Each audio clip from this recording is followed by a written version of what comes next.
Hello everyone, আসসালামু আলাইকুম। আজ আমি আপনাদের জন্য নিয়ে এসেছি সহজভাবে তৈরি করা যায় চিকেন বিরিয়ানি রেসিপি। যারা কম সময়ে মজাদার বিরিয়ানি রান্না করতে চান তাদের জন্য এটি একদম পারফেক্ট।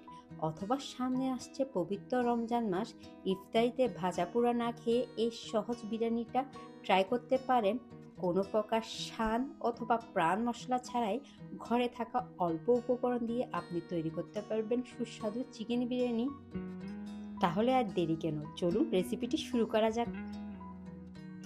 প্রথমে আমি চিকেনটা ম্যারিনেট করব, কারণ ম্যারিনেশন বিরিয়ানির স্বাদ আনতে খুবই গুরুত্বপূর্ণ। এখানে আমি 1.5 কেজি হাঁস সহ মুরগির মাংস নিয়েছি। এখন এতে এক এক করে মশলা অ্যাড করব।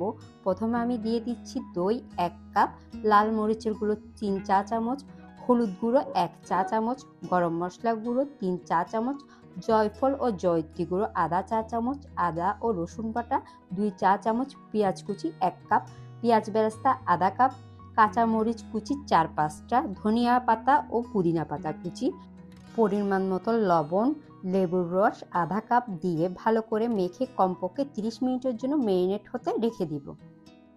এর ফাঁকে আমি চালটা রেডি করব। আমি এখানে একটা হাঁড়িতে চালের 3 গুণ পরিমাণ পানি গরম করে এতে অ্যাড করলাম জিরা, অ্যাস্টারনিস, 2টা বড় এলাচ। বিরিয়ানি রান্নার জন্য 1 কেজি বাসমতি চাল নিয়েছি। চালটা ভালো করে ধুয়ে পানিতে বয়েল করব 80%। বয়েল করার পর গরম পানি থেকে তুলে ঠান্ডা পানি দিয়ে ভালো করে ধুয়ে নিব। এখন একটা হাঁড়িতে 1 কাপ পরিমাণ তেল গরম করে এতে দিয়ে দিব 2টা এলাচ, দারচিনি আর 2টা তেজপাতা। দেন অ্যাড করব ম্যারিনেট করা চিকেন অ্যাড করে 2-3 মিনিটের জন্য ভেজে নিব। দেন একটা লিড লাগিয়ে লো ফ্লেমে রান্না করব 10-12 মিনিট। 10-12 মিনিট পর লিডটা তুলে চুলার আঁচ বাড়িয়ে রান্না করবেন যতক্ষণ পর্যন্ত না পানিটা শুকিয়ে তেলটা উপরে ভেসে আসছে। এরপর চুলাটা বন্ধ করে দিবেন। এখন বিরিয়ানিটা দমে দেওয়ার জন্য রান্না করা মুরগির মাংস হতে অর্ধেক তুলে নিব। এর উপর দিয়ে দিব বয়েল করা রাইস হতে অর্ধেকটা। উপরে দিয়ে দিব কিছু ধনিয়া ও পুদিনা পাতা কুচি আর পেঁয়াজ বেরেস্তা। আবার বাকি চিকেনটা দিয়ে দিব, আগের মতো রাইসটা দিব আর এর উপর দিব পুদিনা ও ধনিয়া পাতা আর পেঁয়াজ বেরেস্তা। অরেঞ্জ ফুড কালার পানিতে গুলে উপরে দিয়ে দিব।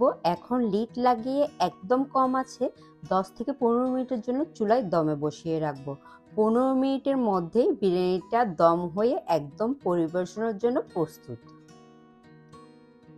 দেখতে যেমন সুন্দর, খেতেও তেমন দারুণ। বাজারে কোনো কেনা বিরিয়ানি মশলা ছাড়াই ইজিলি এই বিরিয়ানি রেসিপিটি ট্রাই করতে পারবেন। আপনারা অবশ্যই বিরিয়ানিটা ট্রাই করে কেমন লাগলো জানাবেন। পরের বার আরও দারুণ কিছু নিয়ে হাজির হব। সবাই ভালো থাকুন আর আমার চ্যানেলটি সাবস্ক্রাইব করুন। দেখা হবে নতুন কোনো ভিডিওতে। আল্লাহ হাফেজ।